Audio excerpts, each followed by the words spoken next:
महाराष्ट्र राज्यातला एक व्यक्ती चीफ जस्टिस ऑफ इंडिया म्हणून महाराष्ट्रात पहिल्यांदा येत असताना महाराष्ट्राच्या चीफ सेक्रेटरीला किंवा महाराष्ट्राच्या डायरेक्टर जनरल ऑफ पोलीसला किंवा मुंबईच्या पोलीस कमिशनरला तिथे येण्याची योग्यता वाटत नसेल तर त्याबद्दल त्यांनीच विचार करायला पाहिजे की मला प्रोटोकॉलचा बिलकुलही हे नाही आहे. मी अजूनही अमरावतीला जातो, नागपूरला जातो तर मी पायलट एस्कॉर्ट घेऊन जात नाही.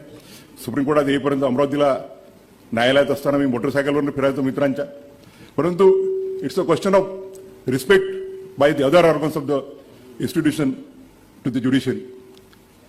एका राज्यघटनेच्या एका संस्थेचा प्रमुख ज्या वेळा पहिल्यांदा या राज्यामध्ये येत असेल आणि तोही त्या राज्याचा, तर जी वागणूक त्यांनी दिली ती योग्य आहे की नाही हा त्यांनीच त्यांचा विचार करावा.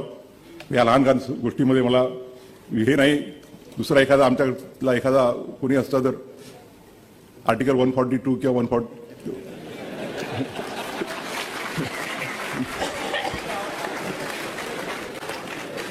लहान लहान गोष्टी आहेत, पण तुम्ही उल्लेख यासाठी केला की लोकांना कळलं पाहिजे